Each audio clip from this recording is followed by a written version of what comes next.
We're going live in 5. Good evening and welcome to Pride Center of Vermont's 2021 Pride Awards. My name is Justin Marsh and I'm the Director of Communications and Development at the Pride Center. We are streaming live from the Media Factory in the south end of Burlington tonight. Hello to all of our viewers on Facebook, YouTube, and on our website at pridecentervt.org. Tonight we are honoring the year's brightest leaders, volunteers, and activists in Vermont's queer community. Since the start of the pandemic, it's become even clearer that our health and wellness is so crucial and encompasses more than just our surface level physical and mental well-being. As highlighted in our statewide town halls earlier this year, we know that includes racial justice, food justice, housing security, reproductive freedom. And for our LGBTQ+ community, it expands to a home and workplace free from discrimination, a safe and affirming health provider, and access to competent care. It's everyone having equitable access to the resources that allow us to be our best selves. So this evening, we'll be recognizing trailblazers who are helping to create a better state of health and wellness to the LGBTQ+ community here in the Green Mountains. Typically, we would be having a lovely evening at the BCA Firehouse Gallery where we could embrace one another, catch up on what's new in our lives, and raise a toast. But this year, we are asking folks to stay home and gather in their pods, listen or watch in the living rooms while they prepare dinner with their family. While it may not have the same flair, on behalf of the staff and board at Pride Center of Vermont, I want to thank you for being here, wherever here may be. Throughout this evening's program, we will be tracking donations on the bar above me, which we hope will raise up to the initial goal of $1,000 tonight. Those funds will help Pride Center of Vermont continue our programs, support groups, and resources for LGBTQ+ Vermonters for the next several months. Thank you for helping us reach our goal tonight and supporting our important work. Let's get right to it. To present our first award of the evening, please welcome Vermont's first trans state legislator and Director of Health and Wellness, my friend, Taylor Small. Thank you, Justin, and good evening, everyone. It is a privilege to recognize our first award winner of the evening. Our first honoree is a community organizer and activist who currently serves in the Vermont House of Representatives. Since landing in Burlington in 1998, they have worked in the social services field in a variety of roles, primarily focusing on supporting youth and their families during crisis. They started a private clinical social work practice in 2005, where they specialize in psychotherapy with an intersectional lens focused on working with people of color, refugees, immigrants, people with varying gender and sexual identities, and people with different abilities. In addition to their social work practice and political roles, they have been involved in several important community organizing efforts bettering the lives of those in and around the Burlington area. Whether as co-founder of a neighborhood group called Isham Street Gardening and Other Optimistic Doings, which works to change the culture of the Isham Street block through gardening, or volunteering with People's Kitchen, providing meals to those without. Our honoree is always ready to step up to better serve the communities, our communities, health and wellness. Please welcome Representative Brian Chena. Thank you to the Pride Center for honoring healthcare and human service workers and advocates in 2021. It means a lot to be recognized by the LGBTQ+ community during these difficult times. The coronavirus pandemic has taken a great toll on public health, exacerbating the inequities and disparities of our extractive way of life, especially for those of us who've been historically marginalized, such as people with disabilities, people of color, and the children of the rainbow, our LGBTQ+ community. Over the past few years, the public health emergency of COVID-19 has intensified the public health emergency of racism, which has infected this land for many centuries. The stress and disruption of the coronavirus pandemic have impacted the social determinants of health for all people, both worsening pre-existing health conditions and causing a whole new array of problems. The healthcare and human services system has been flooded with a surge of people seeking help for mental health challenges and substance abuse issues, and our healthcare workforce is drowning. As a social worker in private practice, I cannot keep up with the new calls for help, and there are waiting lists all across our outpatient system of care. When I work as a crisis clinician, there are rooms and halls full of people needing daily reassessments as they languish in the emergency department, and while they're waiting for inpatient beds, and we have lines of more people waiting for new assessments. The rooms in our emergency department that were built to handle a surge of COVID cases have ended up being used for people waiting for inpatient psychiatric care. The rooms in our hotels are being used to provide shelter for thousands of people impacted by the housing crisis, because the human right of housing has been commodified by our market economy, just like all of our other basic needs. As the coronavirus emergency continues to smolder, we continue to burn fossil fuels, and we witness the climate crisis spread like wildfire across the earth. Ecological collapse seems imminent because humans have fallen so out of balance with the earth and with our environment. Although we live in a society that's been designed to disempower us and to disconnect us from the land and from each other, this pandemic has reminded us of the power of our relationships to each other in the great web of life on this beautiful planet. As we face the dark clouds and the torrential rains of the storms of this pandemic, the light within us each still shines brightly, and when we let that line shine forth from us into the raindrops, we make rainbows. The rainbows give us hope. As the light of hope illuminates the storms of despair, it reveals rainbows of resilience, the power of the people to bend, to stretch, to grow, to change, to heal. Somewhere beneath all of the flaws and the strengths of humanity, there is a fundamental goodness in every single one of us. It has been one of my ultimate rewards to stand in the presence of that basic truth, that we are light. And as our light shines into the storms, it refracts rainbows of reliance, the power of the people to take care of each other better.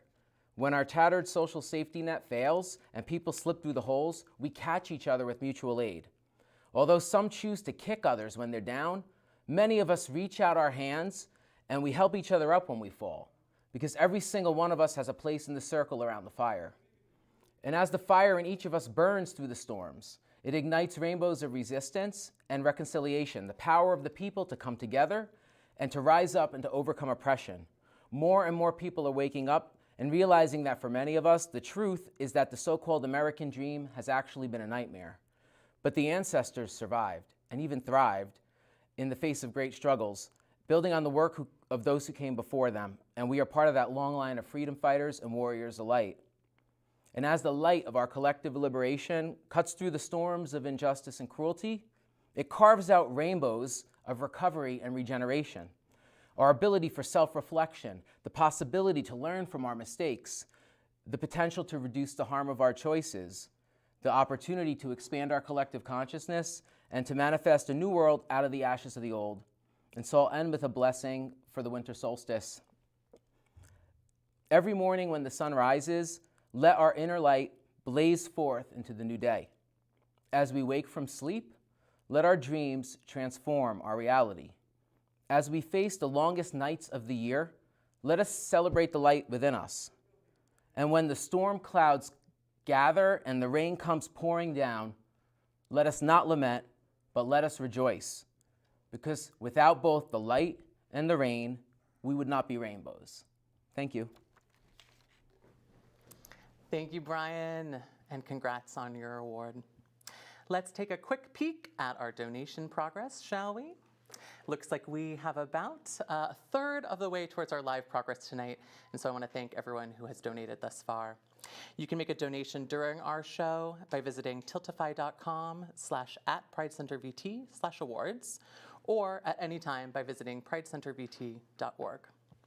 Our next presenter is a previous Pride Award honoree who has been recognized throughout the region for her superior care as lead medical provider of Community Health Center of Burlington's Transgender Clinic. In her practice, trans Vermonters find a much-needed, safe, specialized, and non-judgmental environment for access to the healthcare services that those who do not hold marginalized identities simply take for granted. In 2016, our friends at Outright Vermont recognized her dedication to her patients, being awarded the Lifetime Queer Youth Advocate Award for her role in making Vermont a better, healthier place. Please welcome Dr. Rachel Inker. Our first honoree self-identifies as a queer, first-generation American, daughter, sister, friend, partner, healing justice organizer, clinical social worker, consultant, community member, survivor, spicy food enthusiast, and lifelong learner. They hold a deep affinity for exploring intimacy and attachment with people of all ages and identities. Through their Winooski-based practice, Bad Indian Wife, they aim to help Vermonters of color move away from unjust social conditioning and move towards becoming their best selves. For the past year, they have focused on creating therapeutic support spaces that are free to participants and are safer and easier to access for Black, Indigenous, and other people of color in Vermont. I am pleased to present this Pride Award to Coco Casper.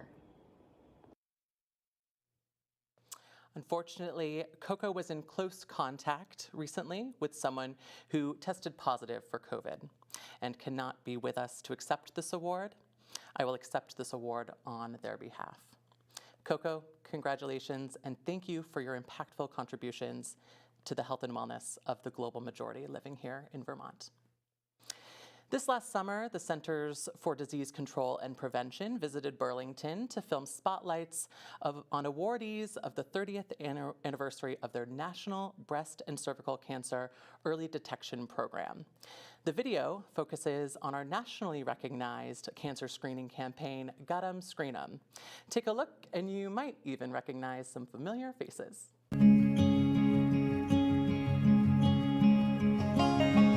Burlington, Vermont is a town where everybody knows everybody, and it's a place that under the surface, there are a lot of underlying issues, especially when you do public health.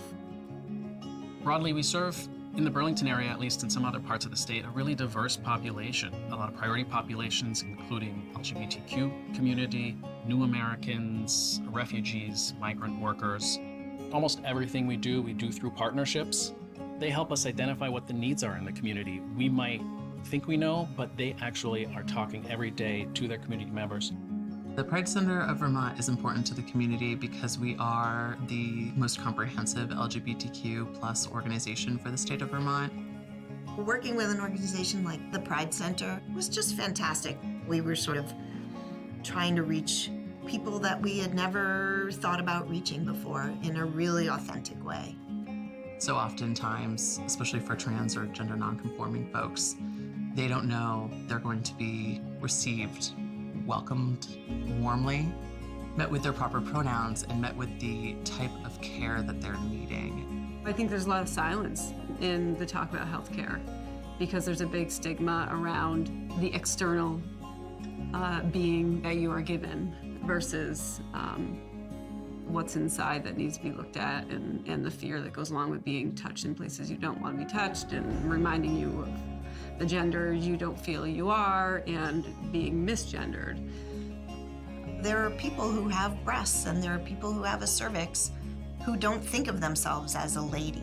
For a trans man, it is stigmatizing to go to a gynecologist's office and you are the only man in the room. It's about someone's experiences with discrimination, someone's risks for other healthcare conditions, what makes someone feel small, what makes someone feel powerful and comfortable. They came up with this campaign that took the gender out of the parts. So the Gut 'em, Screen 'em is really important because it takes the gender out of healthcare and really reduces it to your body. So what does your body have? What does your body need?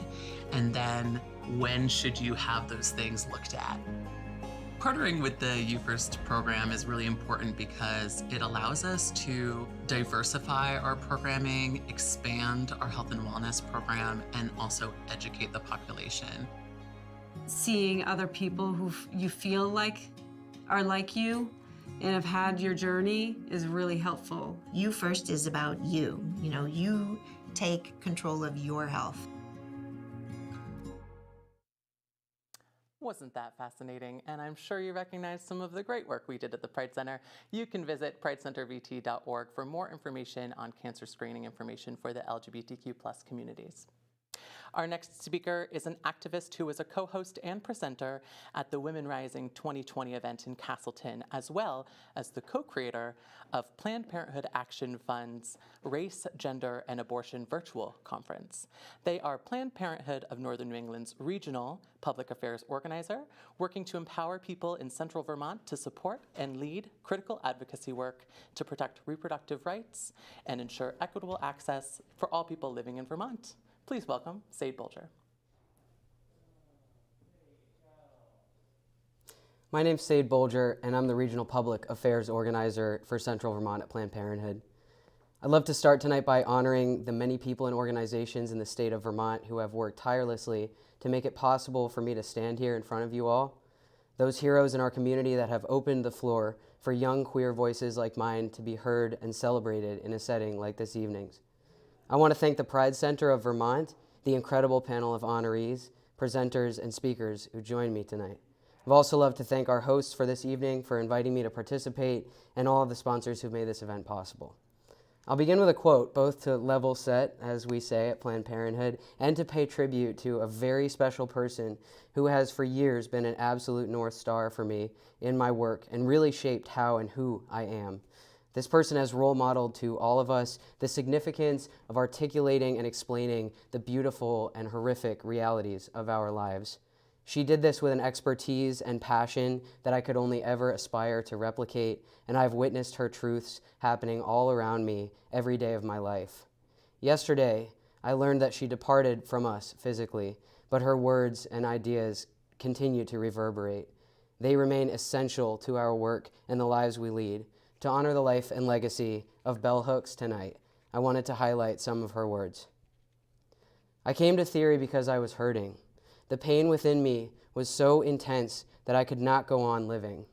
I came to theory desperate, wanting to comprehend, to grasp what was happening around and within me.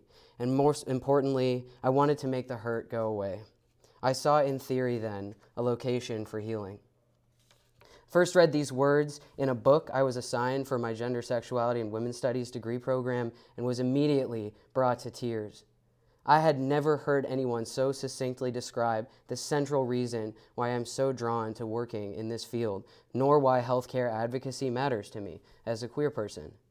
I came to work in healthcare advocacy with PPNNE for the same reason I tirelessly obsessed for the past 5 years over studying critical social theory about the world around me.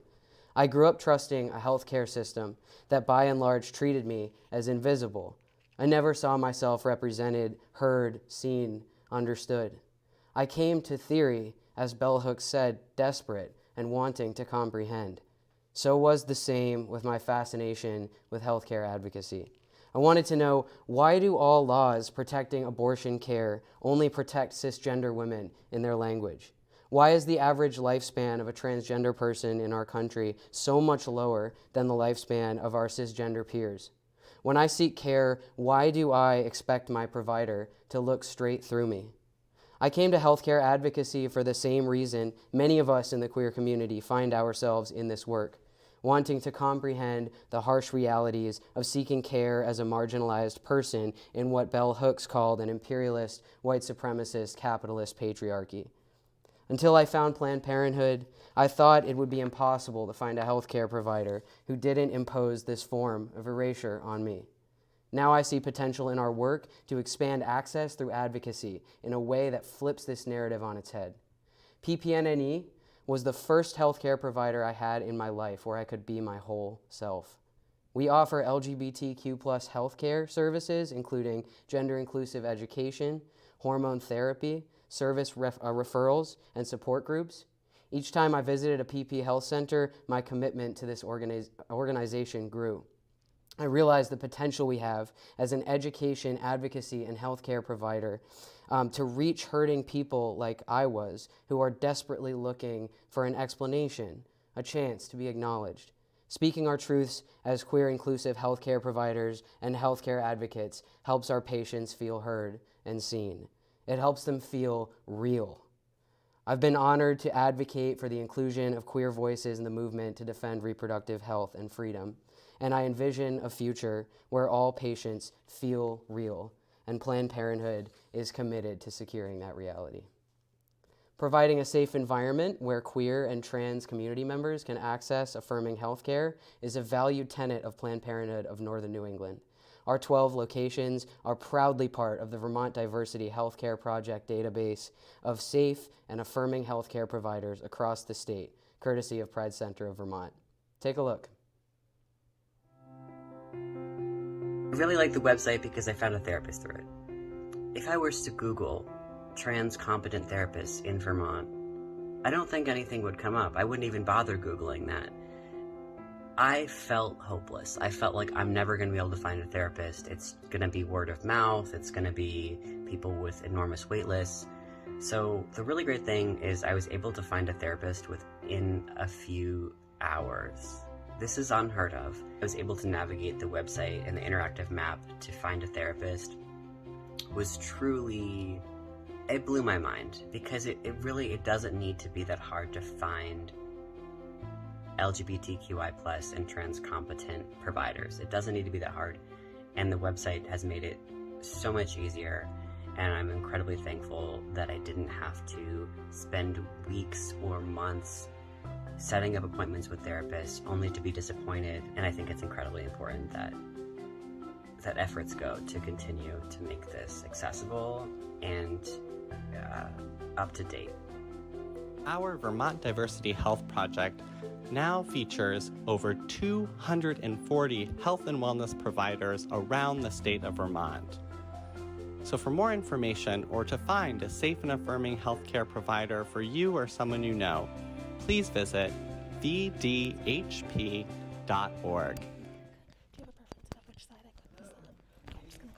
I'm Mike Zenzel, Executive Director of the Pride Center of Vermont. I'm thrilled to be here tonight and with this wonderful new format imagined by our talented MC and Development Director, Justin Marsh. Our goal tonight is to honor those who work to positively impact the health and wellness of the LGBTQ+ communities of Vermont. I'd like to take a moment to talk about our own health and wellness program and our own health and wellness team at the Pride Center of Vermont. Promoting health and safety of LGBTQ+ Vermonters is at the very core of our mission. I'm proud of the work with such an incredible group of dedicated and talented individuals that make up our entire team, whether that's on our staff, our board, whether there are interns, our volunteers, whether there are community partners, some of whom that we're honoring tonight or have recently presented, and also our vibrant community members. Tonight, I'd like to take a moment to say thank you and acknowledge our health and wellness team's work, taking a holistic approach to addressing LGBTQ+ health disparities in our state. Let's start with Taylor Small, Richard Elliott, and Kel Arbor, our current health and wellness team. They're promoting sexual health, HIV prevention, testing, and access to care in a way that centers and celebrates those that are at highest risk. Through our GLAM program and our HIV testing programs, they're working to end stigma and increase safer access to safer sex supplies, PrEP, at-home HIV testing, and our in-person rapid testing, which will begin again in the very near future. I also want to recognize the work of Taylor Small again, Ann Moyer Bralian, Phoebe Zorn, and Justin Marsh, who have worked to increase awareness and access to breast and cervical cancer screenings through outreach campaigns and our GLOW program. And lastly, I feel the need to single out the great work of Taylor Small, our current Director of Health and Wellness. So much of the work just mentioned has occurred under her leadership. Over the last 3+ years, Taylor has worked to expand our Vermont Diversity Health Project, which is our online statewide LGBTQ+ affirming provider list embedded on our site.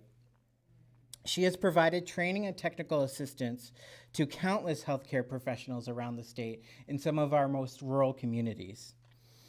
Through our Community Health Needs Assessment, she's helped us to identify and prioritize specific health needs impacting our communities. And while we don't have all night to list her accomplishments. I do want to take the time to thank her and express my gratitude as she moves out of her health and wellness role at the center to make room for her work in the Vermont Legislature. But don't worry, Taylor will still be on staff at the center. Her new role will be working towards building and improving our education programs. Taylor, thank you for your hard work and leadership in promoting health and wellness in our state. And stay tuned for expanded health and wellness programming in 2022. We can't do this work without your support and your partnership. So Justin, want to give us a little update on what our thermometer is doing? Thanks, Mike. I would love to give you an update.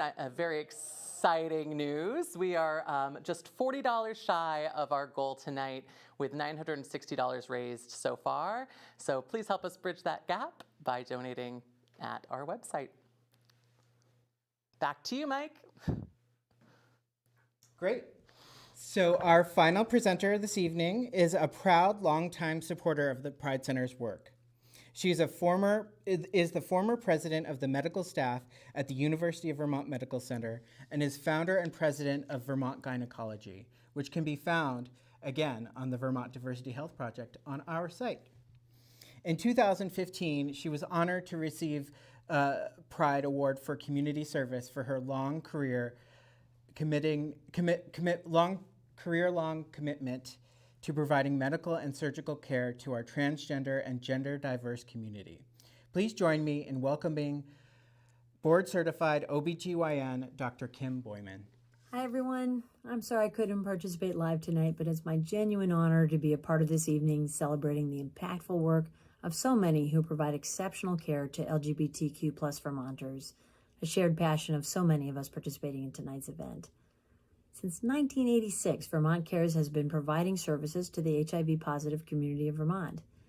In the 1980s, there was so much uncertainty about the epidemic, the future of the community, and what could be done to help those diagnosed with HIV.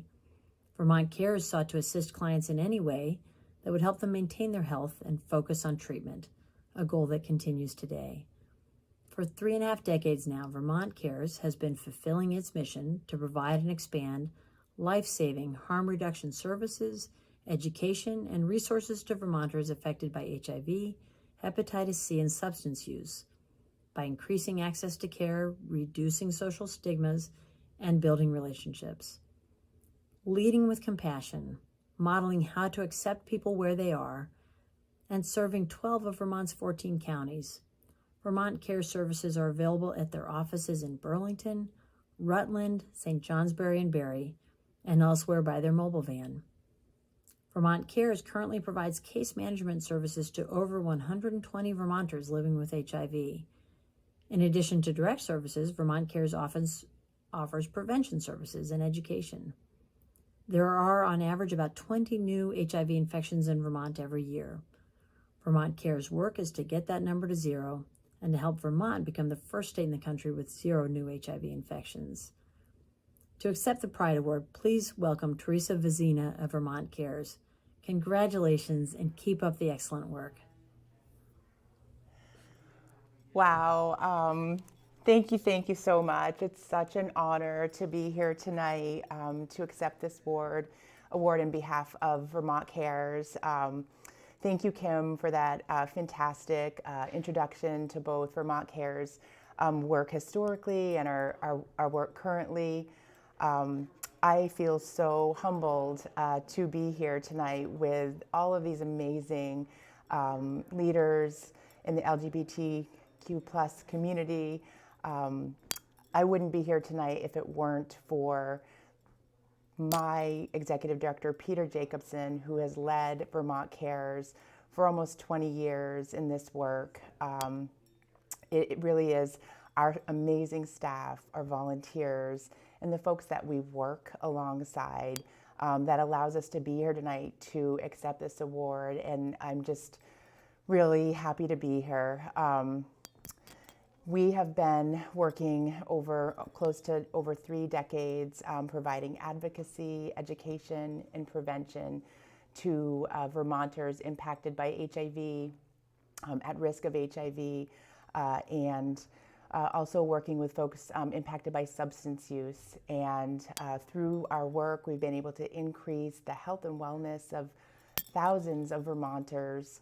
And we do this by creating safe, compassionate spaces where people can really be themselves and feel cared for. And I'm so honored to be a part of that and to share that work with you this evening. We stand in solidarity with all of you here today as we all do the work to continue to fight for the rights of those that we work alongside, to ensure equity and inclusion, to build compassionate communities, and deliver harm reduction services to all corners of the state. We continually expand our reach through our mobile programs, bringing our mobile vans and our personal vehicles into the furthest parts of the state to make sure that no matter where you are, you have access to harm reduction services, to HIV testing, to linkage to treatment and care, and together we can do that better and better every day. I want to definitely send out a huge shout out to the Pride Center. Thank you so much for this award and for the recognition of Vermont Care's work over these 3 decades. Thank you so much, and thank you to my staff, our staff. Each and every one of you brings something unique and special to the work that we do and for the people that we serve, and I want to thank you all as well. It's so hard to be the last person, so no pressure, but everybody who has spoken before me, I just want to send out my gratitude for all the work that you do and the way that we intersect together to support the LGBTQ+ community. So thank you all very much. Have a good night. Congrats, Teresa and Peter and all the folks at Vermont Cares. You can support the incredible work of Vermont Cares by purchasing a ticket to the Winter is a Drag Ball at Higher Ground in South Burlington happening February 12th. I want to thank you all for staying with us through the evening, for donating to our cause and supporting our work. Big thanks to Physicians Computer Company, Hannaford, Planned Parenthood of Northern New England, AARP Vermont, and the Vermont State Employees Association for their continued support of Pride Center Vermont and valuing the lives of queer and trans Vermonters. Thank you to our presenters, Rachel Inker, Kim Boyman, and Sade Bolger, and special thanks to Taylor Small, who is also here behind the scenes tonight working in the production booth. So many talents. Lastly, we could not have pulled off tonight's live stream without the incredible help of Joey, Drew, Marcy, and Wendy, and the entire crew at the Media Factory. The links to help us meet our fundraising goal, which we are still just a hair shy of, will remain live and open for those who will watch and give at a different later date. Again, thank you. From the Media Factory in Burlington, Vermont, I'm Justin Marsh, and good night and be well.